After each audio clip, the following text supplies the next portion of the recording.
Bonjour tout le monde. Alors, ça y est, on y est, le moment de l'épreuve finale pour la critique littéraire. Le roman, il est lu, la feuille de notes, elle est prête, et maintenant, c'est l'heure de vérité. Comment on s'assure que tout ce travail paie? C'est exactement ce qu'on va voir ensemble. 180 minutes. 3 heures, je sais, juste à le dire, ça peut paraître énorme. On entend déjà la petite horloge dans notre tête, on sent le stress qui commence à monter. Respirer, c'est tout à fait normal.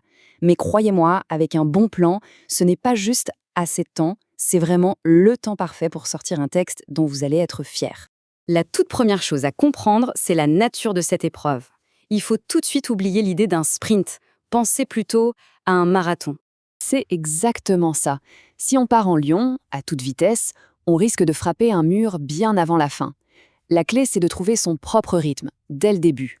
Un départ calme, bien structuré, ça nous garantit d'avoir assez d'énergie pour tenir la distance et même pour accélérer un peu sur la ligne d'arrivée.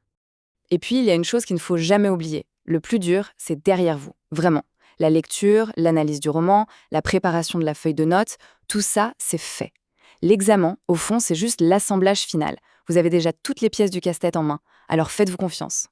Bon, alors, comment on court ce fameux marathon? Eh bien, avec un plan de match hyper précis. On va décortiquer ces 3 heures, étape par étape, pour savoir exactement quoi faire et à quel moment. Voici une proposition pour répartir votre temps.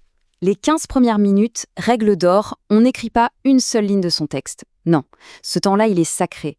On s'installe, on respire un bon coup, on lit attentivement toutes les consignes, on organise son espace de travail. Ensuite, on plonge. 2 heures et quart, un gros bloc pour la rédaction. Et à la fin, crucial, on se garde une bonne demi-heure juste pour la révision. C'est non négociable. Et pendant ces 3 heures, vous n'êtes pas seul. Vos meilleurs alliés, ils sont là sur votre bureau. La feuille de notes, évidemment, mais aussi les dictionnaires, la grammaire. Faut pas voir ça comme des béquilles, hein. Ce sont de vrais outils, de vraies armes pour aller chercher des points. Ils ne sont pas là pour faire beau, ils sont là pour être utilisés. Alors servez-vous-en. Ok, passons à la rédaction. Jusqu'à maintenant, vous étiez un peu comme des détectives, à la recherche d'indices dans le roman. Pour l'examen, on change de casquette. Le détective devient avocat. Et votre copie, c'est votre plaidoirie. Et voilà le cœur de votre mission d'avocat. Cette feuille de notes, ce n'est rien de moins que votre dossier de preuve. Chaque argument que vous allez avancer dans votre critique doit, et je dis bien doit, être appuyé par une preuve solide, une pièce à conviction que vous allez piger directement dans vos notes. Pour construire une bonne plaidoirie, il faut s'appuyer sur des arguments clairs. En voici 4 qui marchent pas mal tout le temps. Le thème, les personnages, l'intrigue et le style. Pas besoin de parler des 4. Choisissez-en 2, peut-être 3, ceux qui vous permettent le mieux de défendre votre point de vue sur le roman. Chaque paragraphe de votre développement devrait suivre cette recette en 3 temps. C'est simple, mais c'est hyper efficace.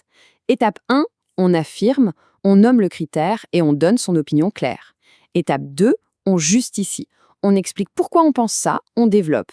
Étape 3, la plus importante, on prouve. Et là, on sort la preuve de notre dossier, une citation précise du roman.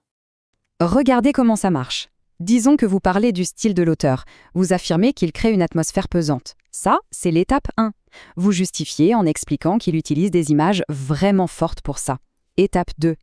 Et là, paf, vous sortez votre preuve, la citation que vous aviez notée.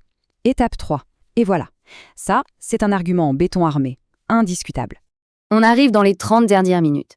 C'est le sprint final. Surtout, ne faites pas l'erreur de bâcler cette étape. C'est souvent là que se joue la différence entre une bonne copie et une excellente copie. Ce n'est pas une corvée, la relecture, c'est le moment de polir son travail. Alors, qu'est-ce qu'on regarde? C'est simple, on reprend les critères d'évaluation. Est-ce que mon texte est cohérent? Est-ce qu'il se tient? Est-ce que mon vocabulaire est assez riche, assez précis? Mes phrases sont-elles bien construites? Et bien sûr, l'orthographe. On met sa casquette de correcteur et on part à la chasse aux petites erreurs. C'est le moment de faire briller le tout. Et voilà, vous avez le plan de match, la méthode, la stratégie. Le dernier ingrédient, et c'est le plus important, c'est la confiance. Vous avez lu, vous avez analysé, vous vous êtes préparé. Vous avez absolument tout ce qu'il faut pour réussir. On va terminer avec une dernière petite question. Au-delà des points, au-delà de la note, une critique, c'est avant tout le partage d'une expérience de lecture. Alors juste avant de remettre votre copie, demandez-vous quelle impression je veux laisser à la personne qui va me lire. Souvent, c'est cette intention qui fait toute la différence. Bonne rédaction et bonne chance.